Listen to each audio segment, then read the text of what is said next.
درود و ثنا اللہ تعالی جل مجدہ الکریم کے لیے۔ زامباد درود و سلام نبی محترم شفیع محتشم آقا کل ختم رسول دانا سبل احمد مجتبیٰ جناب حضرت محمد مصطفیٰ۔ اللہ تحیت و ثنا کی ذات والا صفات کے لیے حمد و صلات کے بعد میرے بھائیوں، معاشرہ اس وقت اصلاح پذیر ہوتا ہے جب معاشرہ اپنے عقائد اور اپنے ایمان پر مضبوط ہوتا ہے۔ جو لوگ اللہ تبارک و تعالی سے ڈرتے ہیں ان کی زندگی کے شب و روز بدل جاتے ہیں۔ ان کو اس بات کا خیال ہی نہیں رہتا کہ لوگ میرے بارے میں کیا کہہ رہے ہیں۔ ان کی ایک ہی خواہش ہوتی ہے کہ میں نے یہ دیکھنا ہے کہ میرا رب کس بات میں راضی ہے۔ اب ڈھونڈنے سے، تلاش کرنے سے بھی ایسے لوگ بڑے کم ملتے ہیں۔ اب تو لوگ عوامی پذیرائی، لوگوں کے اندر مقبول ہونا، برادری میں، علاقے میں، شہر میں بلند ہونا کامیابی کی علامت سمجھنے لگے۔ اس کا نقصان یہ ہے کہ معاشرے میں دو چیزیں روز بروز بڑھتی چلی جا رہی ہیں۔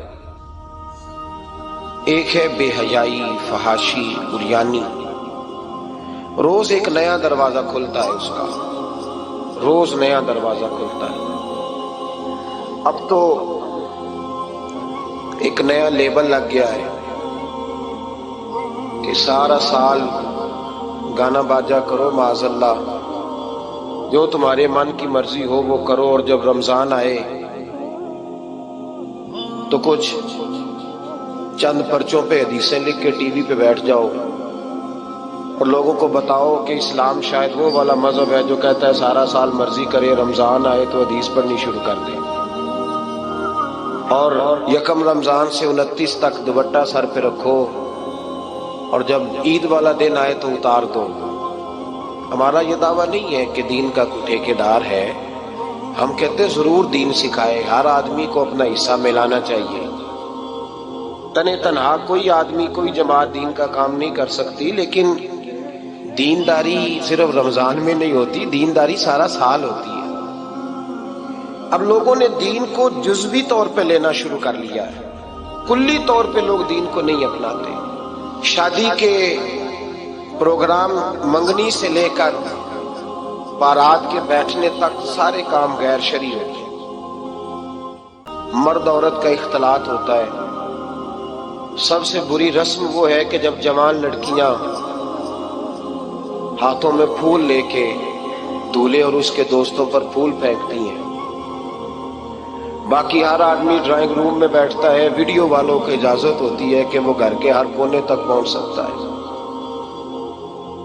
سارے کام غیر شرعی ہوتے ہیں اور جزوی طور پر دین پہ عمل ہوتا ہے۔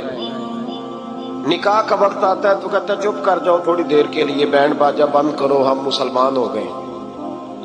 مولوی صاحب نکاح کے لیے تشریف لاتے ہیں، بیچارے چھپے بیٹھے ہوتے ہیں کسی کونے میں، چند کلمے پڑھا کے جب دعا کر کے چہرے پہ ہاتھ پورا نہیں پھیرتے تو پھر وہی تماشا شروع ہو جاتا ہے۔ جزوی طور پر لوگ دین پہ عمل کرتے ہیں۔ میرا رب فرماتا ہے یا ایھا الذین آمنوا اتقوا اللہ حق تقاتہ، اے ایمان والو رب سے ڈرو، اتنا ڈرو کہ جتنا ڈرنے کا حق ہے۔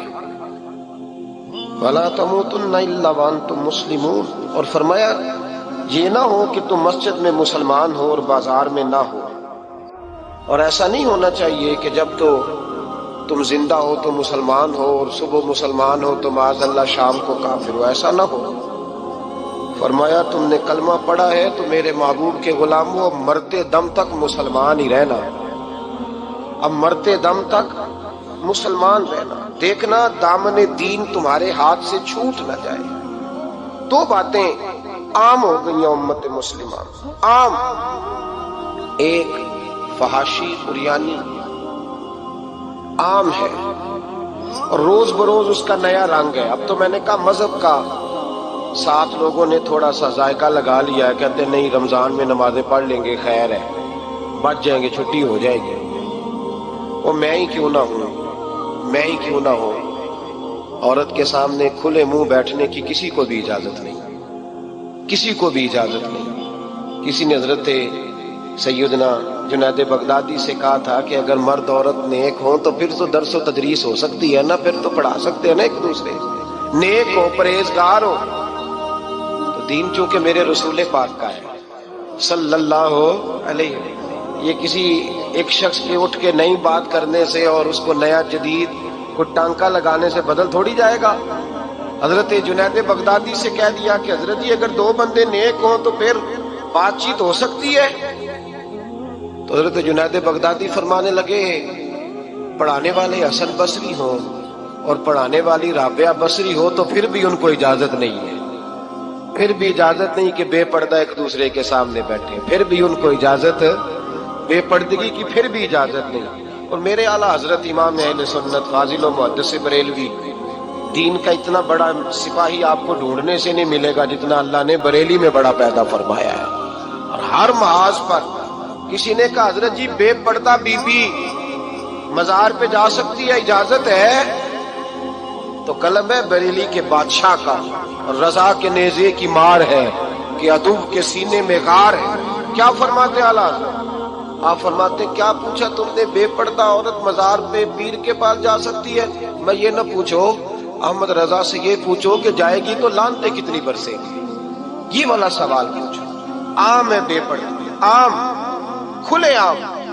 میرے بھائی لوگ کہتے ہیں جدید ہونا چاہیے، یاد رکھو اسلام فقط گناہ سے منع نہیں کرتا، اسلام وہ دروازہ ہی بند کرتا ہے جس رستے سے گناہ ہو سکتا ہے، وہ دروازہ ہی بند ہے۔ کہا مرد اور عورت کو ایک دوسرے کا چہرہ دیکھنے کی اجازت ہی نہیں۔ میرے رسول کریم صلی اللہ علیہ وسلم نے فرمایا زنا صرف مرد اور عورت کی خلوت سیاح کا نام تھوڑی ہے، فرمایا جس نے اپنی آنکھ کو گندا کیا وہ آنکھ کا زانی ہے، اور جس شخص نے اپنے کان سے بری بات سنی وہ کان کا بدکار ہے، اور محبوب فرماتے جس نے اپنے آنکھوں سے بری چیز کو دیکھا وہ آنکھ کا، اور جس نے بول کر لذت کا یہ سامان فراہم کیا وہ زبان کا زانی ہے، اسے بھی قیامت کے دن اسی طرح پوچھا جائے گا جس طرح زانی کو پوچھا جائے گا۔ میرے بھائی امت مسلمہ کا وقار میرے رسول کریم علیہ الصلوۃ والسلام کے غلاموں کے دلوں میں شرم و حیا بھر دیا گیا۔ علامہ واقدی کہتے ہیں حضرت سعد بن ابی وقاص نے مدائن فتح کیا۔ مدائن کا ایک شہر تھا، اس کی بڑی بڑی اونچی بلڈنگیں تھیں، جو آدمی بھی جاتا تھا وہ سب سے پہلے جس شہر کی کوئی چیز معروف ہوتی ہے لوگ اس کو دیکھتے ہیں، اونچی اونچی بلڈنگیں تھیں، سب سے زیادہ اس شہر کے لوگوں نے اونچے مکانات اور زیادہ تعمیرات کر رکھی تھی۔ حضرت سعد بن ابی وقاص لشکر لے کے گزرے تو لشکر میں بوڑھے لوگ نہیں ہوتے، جوان لوگ ہوتے، توانا لوگ ہوتے، اور بڑے جیدار سپاہی تھے، 10,000 صحابہ کی جماعت تھی۔ حضرت سعد بن ابی وقاص امیر لشکر تھے۔ اب عیسائیوں نے ایک چال چلی، انہوں نے کہا مسلمان جب بازار سے گزریں گے لڑائی تو ہم ان کے ساتھ لڑ نہیں سکے، ہم وہ والا طریقہ اختیار کرتے ہیں کہ مسلمان قابو میں آ جائیں گے، ہم عورت کو بطور تیر کے استعمال کرتے ہیں، ہم اس کو بطور جال کے پھینکتے ہیں۔ کیا کیا؟ عورتوں کے ہاتھوں میں پھول دیے، پلیٹیں پکڑائیں، بلڈنگوں کی چھتوں پہ کھڑا کر دیا، فرمایا تم ان پر پھول پھینکنا، اگر 2-4 سپاہی بھی ہم اپنے قابو میں کرنے میں کامیاب ہو گئے تو دراڑ تو پڑ گئی نا، تم ان پر پھول پھینکنا۔ یہ دیکھیے رسم چلی کہاں سے، ہم نے اپنا لی ہے، چلی کہاں سے اور ہم نے اس کو اخذ کر لیا، رواج بن گیا۔ حضرت سعد بن ابی وقاص رضی اللہ تعالیٰ عنہ جب اس بازار سے گزرے تو آگے آگے امیر لشکر کا گھوڑا تھا، پیچھے 10,000 صحابہ گھوڑوں پہ بیٹھے ہیں۔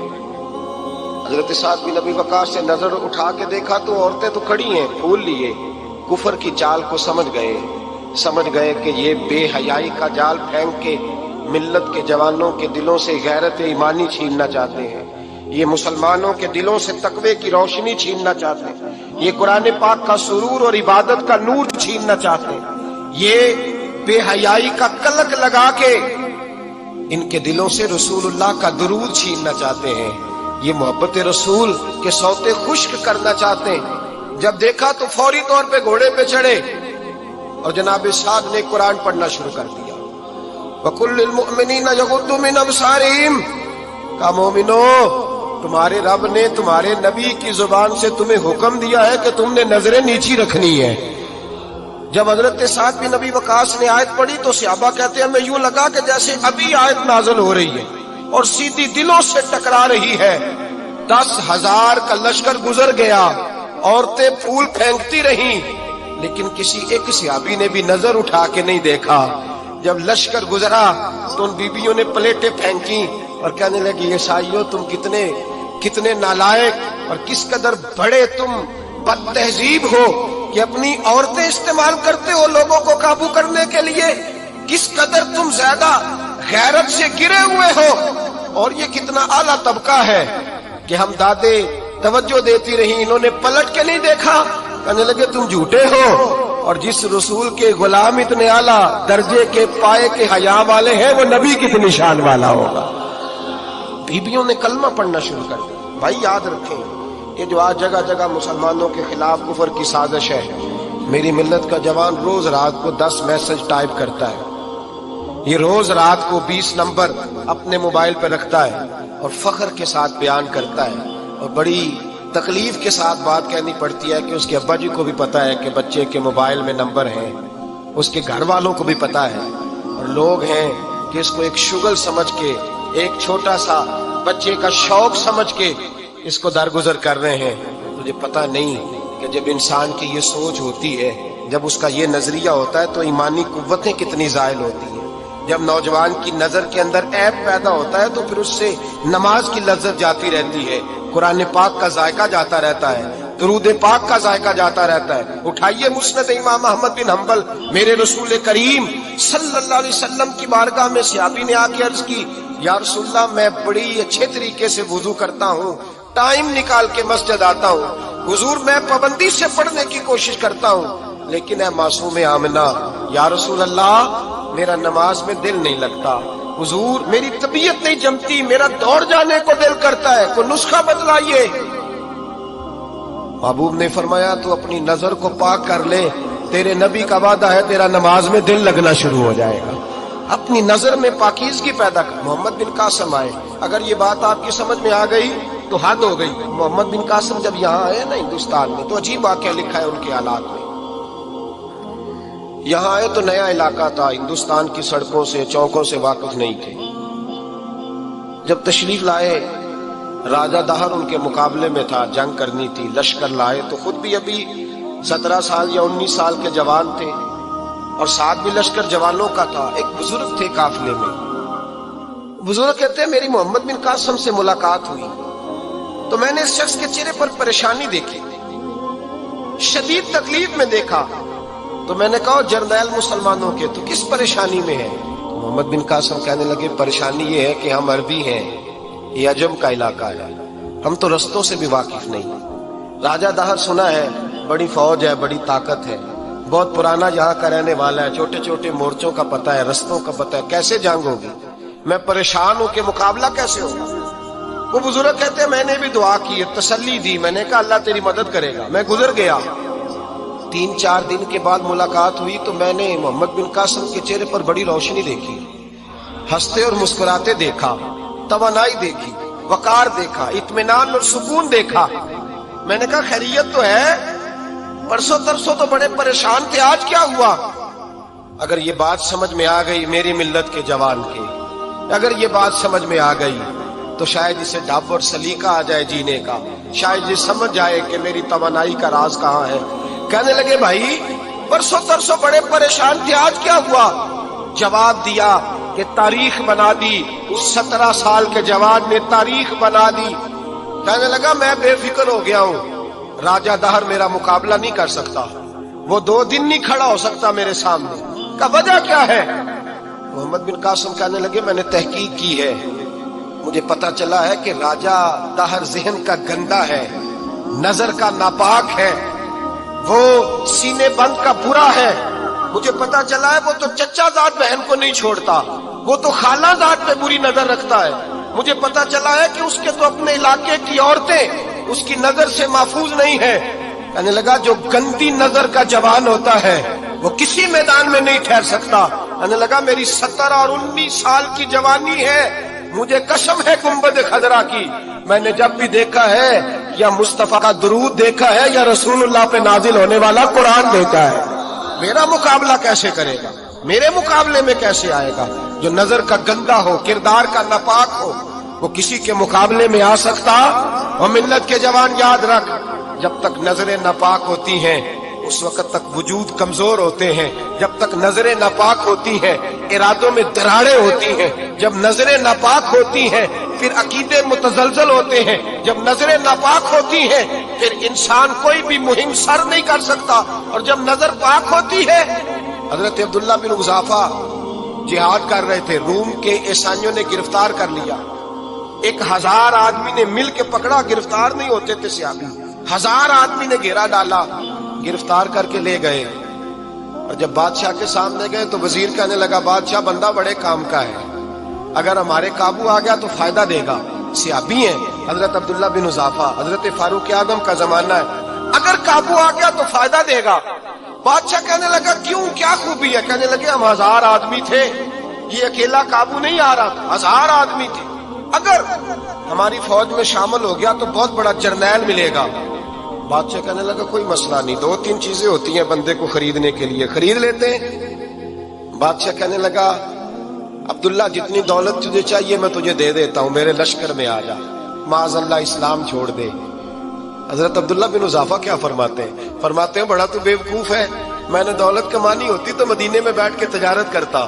میں دولت کمانے نہیں نکلا, میں تو رسول اللہ کی رضا کمانے کے لیے نکلا ہوا ہوں.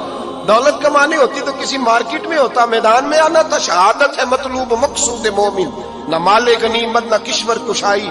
یہ دولت تو لونڈی ہے رسول اللہ کے دروازے کی, یہ تو پیچھے پیچھے پھرتی ہے نبی پاک کے غلاموں. یہ کمانی ہوتی تو میں کسی مارکیٹ میں ہوتا, میدان میں تھوڑا ہوتا. عبداللہ بن حذافہ سے دوسری چال چلی. کہنے لگے میاں عہدہ جو تجھے چاہیے, میں بادشاہ ہوں, میرے نیچے جو عہدہ تو کہے گا وہ تجھے مل جائے گا. حضرت عبداللہ بن حذافہ کہنے لگے شاید تجھے پتا نہیں میری تعریف کیا ہے, شاید تو جانتا نہیں میری تعریف کیا ہے. کہا صاحب کی کیا تعریف ہے؟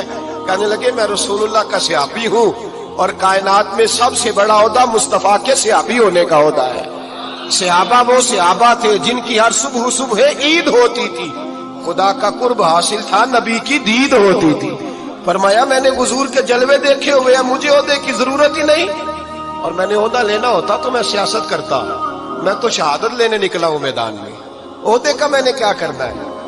اب بادشاہ کہنے لگا اسے قتل کر دو. وزیر کہنے لگا نہیں, ایک بات اور ہے, مجھے ایک چال اور چلنے دو. کہا وہ کیا؟ کہنے لگے میری بیٹی بڑی خوبصورت ہے, مجھے موقع دو اپنی ہی بیٹی کو سجا بنا کے. وہ جوان جس کی جوانی اتنی بڑی ہے کہ 1000 آدمی مقابلے میں کھڑا نہیں ہوتا, اس جوان کے کمرے میں رات کی تنہائی میں بنا سوار کے بی بی کو بھیجا. وہ بی بی کہتی ہے میں ساری رات بن سور کے اس صحابی کے کمرے میں بیٹھی رہی, لیکن یہ کیا شخص تھا, ساری رات ہی مسلح پہ بیٹھا رہا, ساری رات ہی. کچھ دیر تھک جاتا تو یہ کریم رسول پہ درود پڑھنا شروع کر دیتا. بی بی کہتی ہے سحری ہو گئی تو میں نے چھو کے دیکھا کہ انسان ہے کہ جن ہے, یہ بندہ ہے کہ فرشتہ ہے, چھو کے دیکھا. کہنے لگے پیچھے ہٹ جا. میں نے کہا میں نے تو سنا تھا تو 1000 کے مقابلے میں ہے اور تو اتنا بے حس ہے کہ بنی صبری دلہن بیٹھی ہے, تو نے نظر نہیں کی. عبداللہ بن حذافہ, بی بی کہتی ہے نظر پھر نہیں اٹھائی, نظر پھر جھکی ہوئی ہے. کہنے لگے بی بی میں مجبور ہوں, اب میرے اوپر کوئی حسن نہیں چلتا, میں نے جلوائے بدوحا کا دیدار کیا ہوا ہے, اب میری نگاہوں میں جچتا نہیں کوئی, اس لیے کہ جیسے میرے سرکار ہے ایسا نہیں کوئی. کبھی بھی اب نہیں کسی کا میرے اوپر جادو چلتا. میں نے مصطفیٰ کو اور کہا ذرا پیچھے ہٹ کے بیٹھ, مجھے میرے رسول نے غیر محرم سے بچنے کا حکم دیا ہے, ذرا پیچھے ہٹ کے بیٹھ. شہری کا وقت تھا. وہ بی بی کہتی ہے اس نوجوان کے جملے میرا سینہ چیر گئے, کلیجہ پھٹ گیا, چیخ نکلی, میں کفر کے عالم میں روئی. میں نے کہا مجھے بتا تو صحیح, آخر یہ جذبہ کہاں سے ملتا ہے؟